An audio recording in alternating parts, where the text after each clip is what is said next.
Sabia, Shalom, selamat siang teman-teman, di mana saja teman-teman berada. Jumpa kembali dengan Maranatha di channel kesayangan kita, channel Warane, channel pejuang yang penuh kasih, Wijaya Tusanti.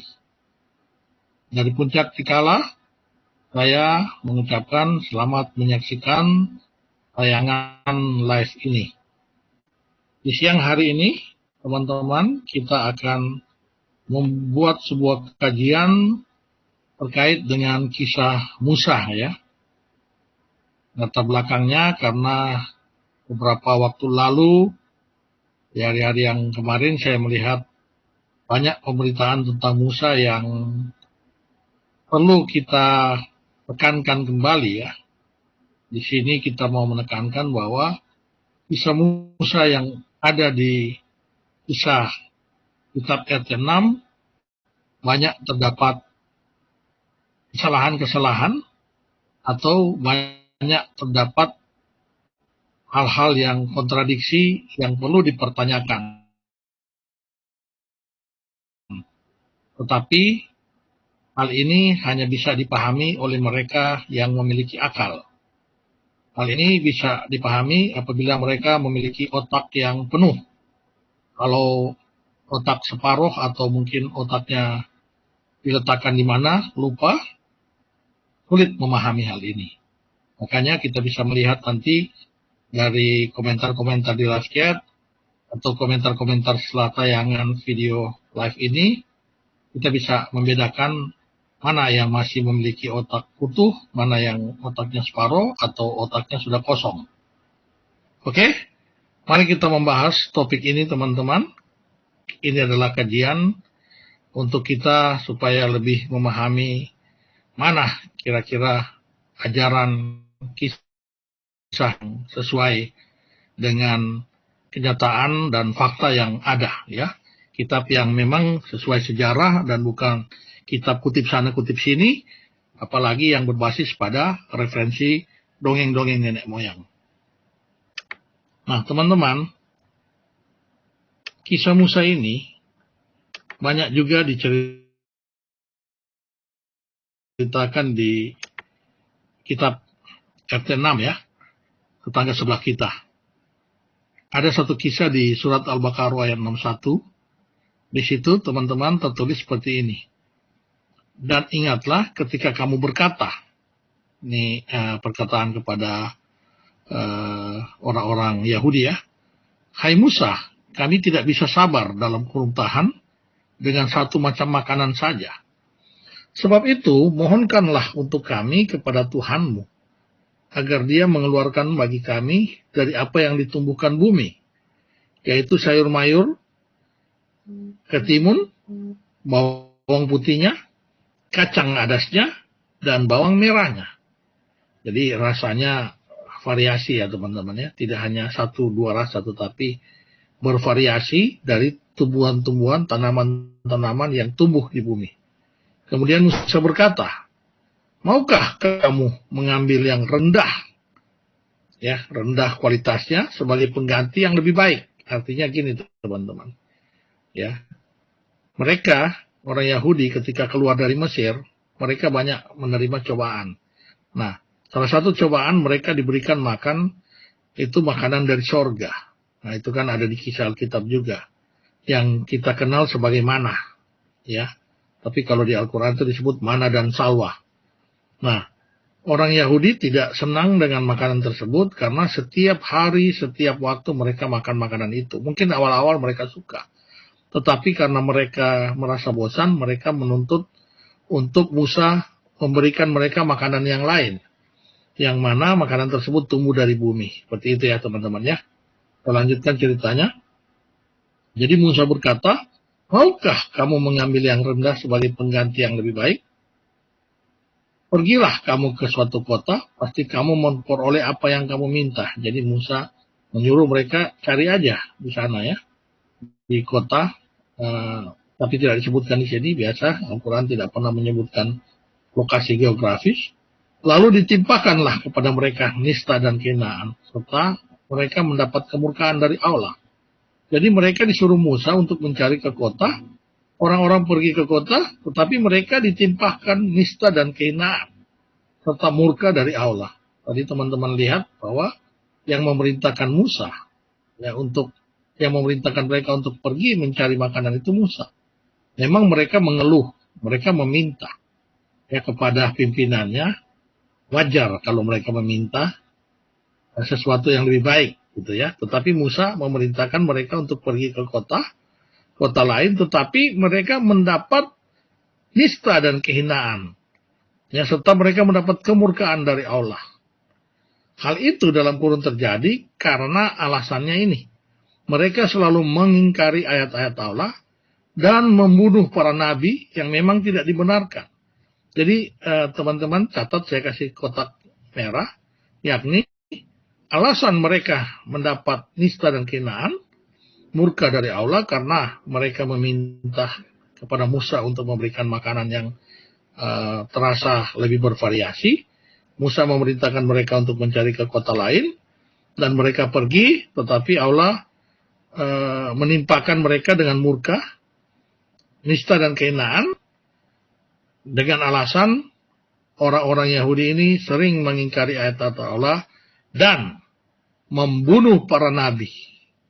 Jadi ada banyak nabi yang mereka bunuh, yang memang tidak dibenarkan. Demikian itu terjadi, dalam kurun terjadi, karena mereka selalu berbuat durhaka yang melampaui batas, teman-teman. Ya, jadi mereka membuat sebuah kedurhakaan yang melampaui batas, katanya. Nah, ini lucu, teman-teman, ya. Mereka orang Yahudi ini dituduh telah membunuh para nabi. Oke, nah ini bisa menjadi sebuah pertanyaan.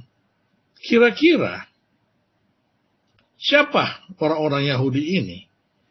Ya, dan kenapa mereka mendapat dituduh sebagai mereka yang membunuh nabi-nabi? Sementara teman-teman tahu, antara Musa dengan orang yang mulai disebutkan sebagai orang Yahudi, itu berjarak cuma beberapa generasi aja. Sekali lagi saya katakan, jarak antara orang-orang mulai ada orang Yahudi, yakni sejak adanya Yakub, ya, Yakub anak Ishak, cucunya Abraham, dengan Musa, ya, itu hanya berbeda beberapa generasi saja. Paham teman-teman maksud saya? Nah, kira-kira orang Yahudi yang dituduhkan itu sudah berapa banyak? Sehingga mereka sudah dituduh sebagai pembunuh nabi-nabi. Oke? Mari kita kaji lebih jauh, teman-teman. Ini yang saya maksudkan ya, teman-teman, ya. Ini yang saya maksudkan. Jadi, di sini ada zaman di mana adalah orang-orang sesaman dengan Nabi Musa, ya, silsilah Nabi Musa ini. Dimulai daripada Ibrahim, kemudian Ibrahim memperanakan Ishak, Ishak memperanakan Yakub. Nah, keturunan Yakub yang terdiri dari 12 orang ini, yang nantinya menjadi suku Israel, Yakub disebut Israel, keturunannya menjadi suku Israel, ada 12 orang. Itulah yang nanti mereka mulai disebut sebagai orang-orang Yahudi. Yakni itu pun dari keturunannya Yehuda, ya, salah satu suku di Israel. Tetapi pada perkembangannya nantinya orang-orang Israel ini memiliki agama Yahudi. Yahudi itu adalah agama. Jadi sebenarnya keturunan dari suku Yehuda dan orang-orang Israel semua nantinya disebut sebagai orang Yahudi juga. Seperti itu ya teman-teman ya. Jadi kalau kita melihat dari silsilah Nabi Musa ini, dari 12 suku anak dari Yakub yang mulai disebut sebagai Israel, ke Musa itu hanya ada 4 generasi. Jadi bisa dikatakan, teman-teman paham ya, bisa saya katakan bahwa paruhlah setiap orang yang lahir dari keturunan Yakub ini, dari Israel ini memiliki anak 12. Rata-ratakan aja. Mungkin ada yang cuma anak 3, ada yang cuma anak 1, atau mungkin juga ada yang anaknya 5, ada yang kita katakan 12 lah. Ambillah 12. Ya. Anak 12 ini, setiap anaknya Yakub, ya, Lewi memiliki 12 anak, Yehuda memiliki 12 anak, Naftali memiliki 12 anak, ya. Maka cucu dari Yakub adalah 12 kali 12 sama dengan 144, dengan asumsi mereka mengambil istri dari suku lain, ya. Karena waktu itu kan anak Yakub pun cuma satu yang wanita, yakni Dina. Pasti mereka mengambil dari suku lain. Suku yang lain itu di mana? Suku lain bisa jadi kan ini kan dari keturunan Adam, Abraham, ya. Jadi bisa jadi ada keturunannya Lut, ya, bangsa Midian dan sebagainya, ya. Nah, kemudian nanti di cucunya Yakub itu udah 144, cucunya atau generasi di bawahnya, anak dari anaknya cucu Yakub ini, itu adalah generasi Amram, ya, yang mana ini sebenarnya Amram ini adalah kalau di dalam Kristen itu Terah, ya. Terah itu Terah itu mertua Yakub, ya. Amram itu adalah bapak dari Yakub, ya. Nah, 12 kali 12 kali 12 ada 1728, ya, anak dari Amram. Kalau di Muslim itu dibilang Imran, ya. 12 kali 12 kali 12 ada 1728 orang. Jadi sangkatan dengan anaknya Amran ini yang disangkan Musa Harun, yang di generasi keempat dari Yakub. Generasi pertama itu zamannya Lewi, generasi kedua itu zamannya Kehat, generasi ketiga Gerson, Kehat, Amran, dan generasi keempat itu Musa. Jadi jumlah orang Yahudi atau orang Israel dikatakan baru ada sekitar 20-an ribu. Ya. Jadi baru 20 ribu. Nah, di sini ketika Musa sudah mungkin memimpin bangsa Israel, tentunya dia sudah berusia dewasa, ya. Jadi bisa katakan asumsi Musa memiliki anak. Katakanlah zaman angkatan Musa itu ada 12 juga. 12 kali 12 ada 248 jiwa orang Israel. Makanya ketika Musa keluar itu adalah zaman Musa bersama anak-anak cucu Musa, itu ada 2.985 jiwa orang. Antara 2 sampai 3 juta. Termasuk anak-anak, wanita-wanita. Paham ya teman-teman, ya? Nah, inilah yang disebut sebagai zaman ketika Musa keluar. Ada 2 jutaan orang. Oke? Nah, kita cross-check dengan kisah Alkitab yang selalu benar. Ya, Alkitab ada berapa banyak anak Israel yang memasuki Kanaan? Atau yang keluar saat keluar dari Israel? Alkitab mencatat jumlah orang dewasa di atas umur 20 tahun yang meninggalkan Mesir. Jadi zaman Musa mengeluarkan Mesir, tercatat dalam Keluaran 12 ayat 37, ada sekitar 600.000 jiwa. Kalau dihitung proporsi normal dari jumlah anak-anak untuk orang dewasa sebanyak itu, diduga jumlah totalnya sekitar 1 atau 2 juta jiwa. Sama ya dengan asumsi saya, ya. Kali-kali 12 tadi, ya. 3 atau 4 bulan kemudian, sewaktu mereka berada di Sinai, perhitungan yang lebih teliti dibuat dengan jumlah orang dewasa pada waktu itu. Keluaran 38 ayat 6 disebutkan ada 603.550 laki-laki dewasa. 2 tahun kemudian diadakan sensus baru dilakukan, dan jumlahnya menurut bilangan 2 ayat 32 sama persis. Tapi karena Bani Lewi dengan jumlah 22.000 tidak termasuk, bisa menyimpulkan kalau pada masa itu jumlah orang dewasa sekitar 625.000. Ya, 38 tahun kemudian setelah sampan membunuh sejumlah besar mereka, sesaat sebelum memasuki Kanaan, sensus baru dilakukan, jumlahnya adalah sekitar 601.730.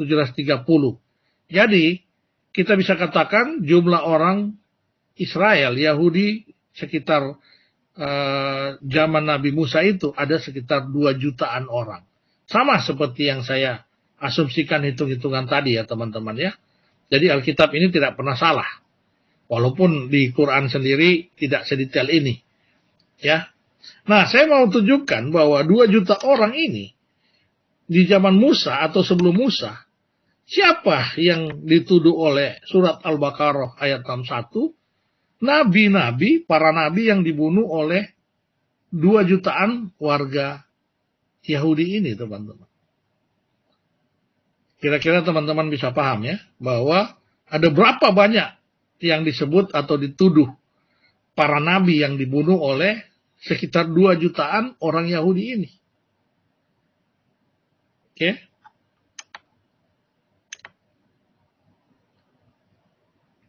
Nah, ayat ini mengatakan tadi bahwa ada para nabi yang dibunuh oleh orang Yahudi di zaman Musa karena mereka mengingkari ayat-ayat Allah. Mereka meminta makanan yang makanan-makanan yang di luar dari yang diberikan Allah, yakni mana dan salwa, ya. Akhirnya mereka disuruh oleh Musa ke kota lain mencari makanan yang mereka inginkan, tetapi mereka mendapat ditimpa oleh suatu azab, atau mereka dikatakan di sini dinista dan kehinaan. Mereka mendapat murka, azab dari Allah, artinya mungkin bisa jadi mereka dibunuh dengan alasan tambahan bahwa mereka telah mengingkari ayat-ayat Allah dan membunuh para nabi. Nah, jadi pertanyaan di sini, siapa nabi-nabi yang dituduhkan Allah, dituduhkan Al-Quran, dituduhkan oleh kisah Musa versi RT6 ini, yang dibunuh oleh dibunuh oleh orang-orang Yahudi ini. Kita tidak bisa menerka-nerka, teman-teman, tetapi kita mengambil dari tafsir. Ada tafsir yang menyebutkan di sini, teman-teman. Ya, ada tafsir dari tafsir Al-Wajiz, Syekh Profesor Wahab Al-Suali, para fikih dan tafsir negeri Suriah, mengatakan di sini, saya coba besarkan. Semua itu karena, saya ada tandai merah, kekafiran mereka kepada Allah dan pembunuhan mereka terhadap para nabi dengan menganiaya dan memisuhi mereka. Yang mana hal itu memang tidak dibenarkan. Seperti pembunuhan Nabi Syuaib, Nabi Zakaria dan Nabi Yahya. Dan mereka mengetahui kesaliman mereka dengan membunuh para nabi. Teman-teman, saya mau coret Zakaria dan Nabi Yahya. Ini salah tafsir. Zakaria dan Nabi Yahya ini lagi-lagi bukan hidup di zaman Musa. Ya. Dia tidak hidup di zaman Musa. Walaupun nanti Al-Quran juga sering bingung antara Musa dengan Maryam, saudara Musa, dengan Maryam ibu Yesus. Tetapi Zakaria dan Yahya ini hidup di zaman Nabi Isa.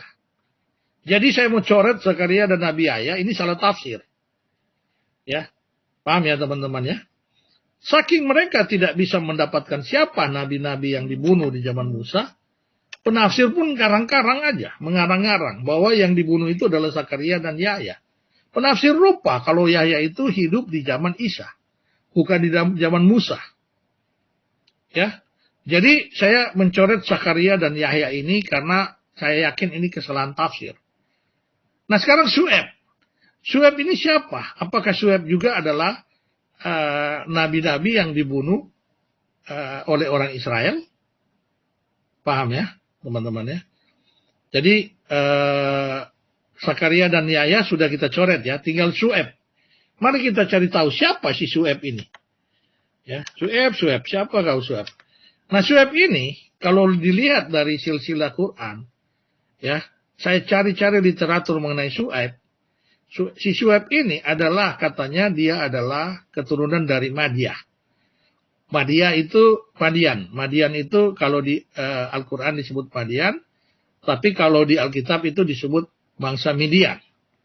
Ada dugaan, banyak sekali tafsir yang nggak jelas. Sampai mereka kebingungan juga, para penafsir mencari tahu siapa Syuaib ini. Yang pasti Syuaib ini tidak ada di dalam silsilah orang Yahudi dan tidak ada di dalam silsilah Taurat dan Al-Quran. Dan Alkitab. Ya. Jadi Sueb ini dicari-cari, sehingga Sueb ini dianggap sebagai keturunan dari Madian. Dan diketahui bahwa Madian itu adalah keturunan dari Lut. Ya. Nah, Madian dengan Lut ini,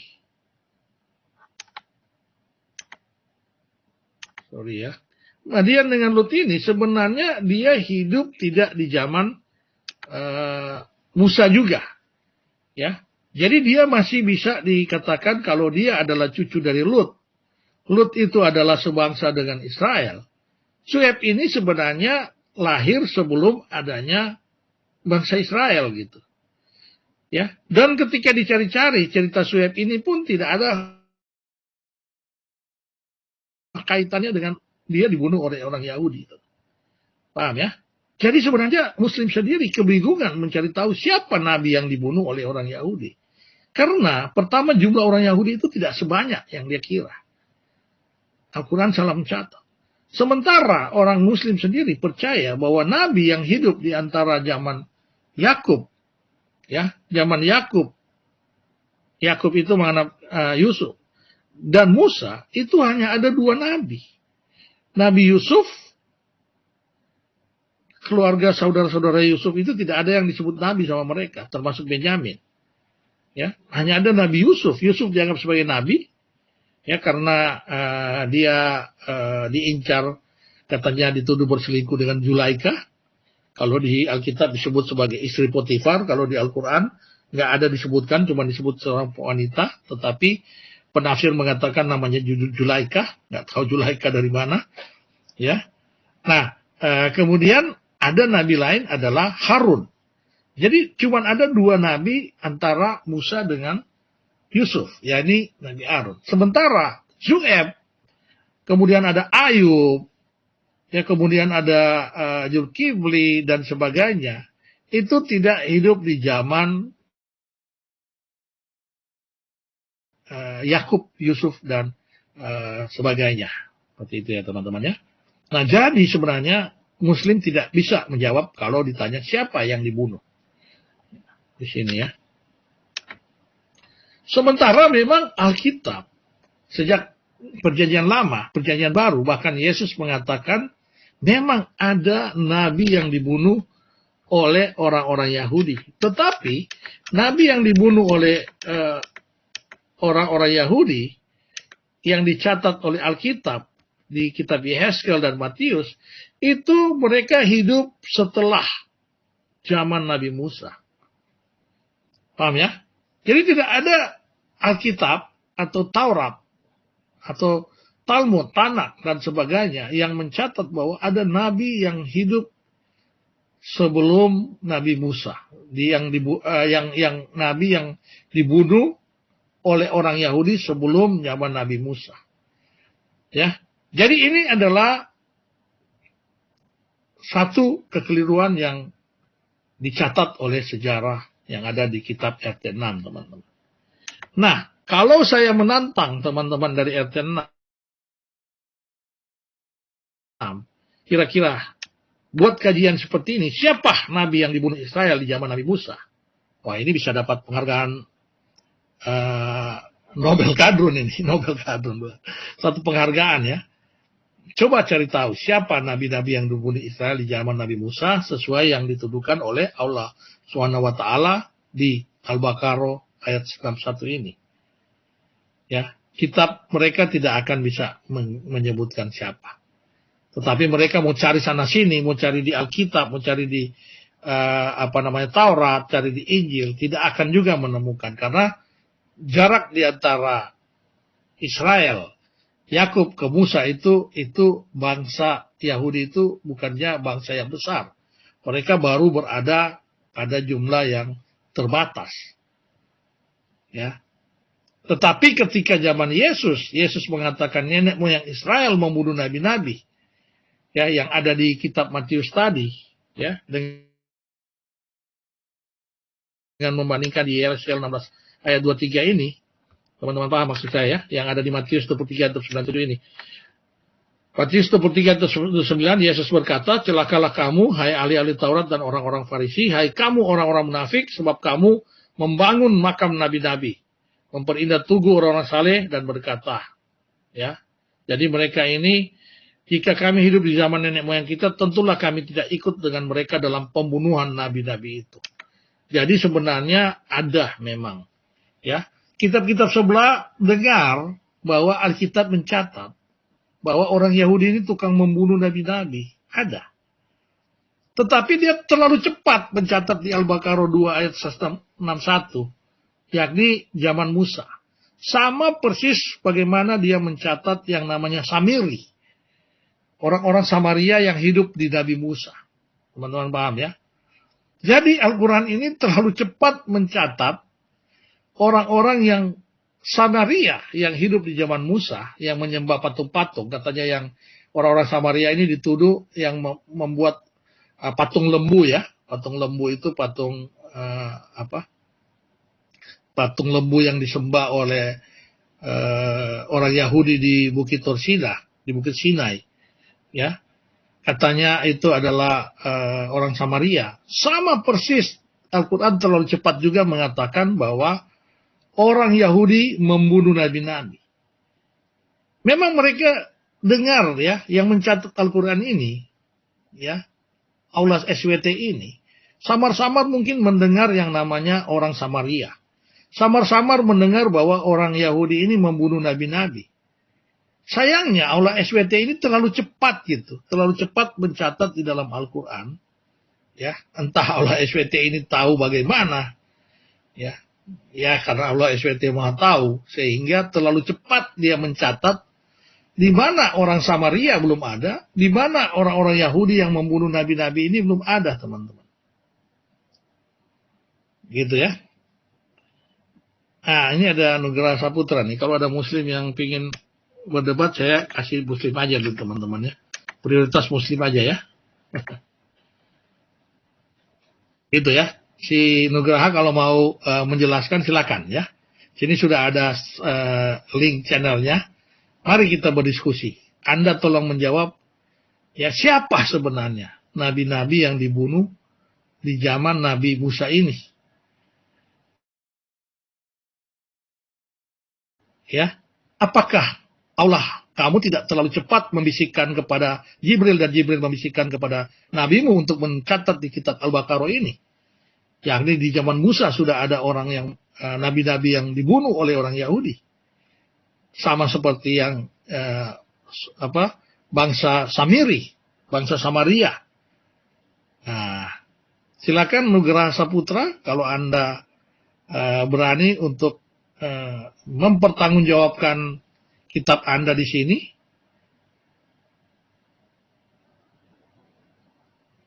Saya menunggu Nugraha Saputra, nggak usah terlalu ini dengan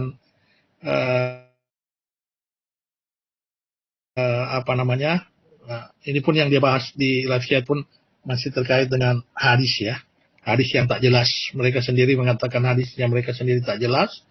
Dia bahas di live chat. Nah, ini yang jelas adalah Al-Baqarah ayat 61. Kalau seandainya Nugraha Saputra mau, ini saya berikan link untuk menjelaskan, ikut mempertanggungjawabkan atas kecerobohan Allah SWT di sini. Terlalu cepat membisikkan kepada Jibril dan Jibril membisikkan kepada Muhammad bahwa di zaman Musa ada yang disebut sebagai orang Yahudi membunuh nabi-nabi. Siapa nabi-nabi yang dibunuh tersebut? Ya. Nah, saya rasa Nugraha Saputra tidak bisa menjawab ya. Dia cuman asik di live chat dan dia pura-pura tidak mendengar, ya sudahlah ya. Jadi kesimpulannya teman-teman, saya masih menunggu kepada Muslim untuk menjawab siapa kira-kira nabi-nabi yang dibunuh Israel di zaman Nabi Musa. Apakah ini hanyalah kecepatan terlalu cepat Allah SWT membisikkan kepada Jibril dan membisikkan kepada Muhammad bahwa ada nabi-nabi yang dibunuh di zaman Nabi Musa oleh orang Yahudi? Ya, kalau ada literatur Anda silakan. Kalau tidak, ya istilahnya ini tidak akan pernah terjawab ya. Jadi sebenarnya di Alkitab sebenarnya juga mencatat bahwa orang Yahudi membunuh nabi-nabi. Tetapi Yesus berkata seperti ini, dia membandingkan dengan Yeskel 16 ayat 23, di mana pada saat itu banyak pembunuhan terhadap nabi-nabi di zaman itu adalah zaman setelah Nabi Musa. Oke, saya tetap menunggu kepada muslim-muslim, apabila ada waktu, silakan infokan di komen kapan mau menjawab ini. Saya akan buka lagi ruangnya untuk memberikan kesempatan, ya, 1 kali 24 jam, 1 bulan, 1 tahun, 1000 tahun, silakan untuk bisa menuliskan atau memberikan tantangan balik kepada saya untuk bisa menjawab hal ini. Oke, itu saja dulu. Saya rasa saya akhiri sambil menunggu para muslim yang mampu menjawab siapa nabi-nabi yang dibunuh Israel di zaman Nabi Musa. Tuhan memberkati kita semua. Selamat hari Minggu, saudara-saudaraku. Shalom, salam kebajikan. Haleluya. Amin.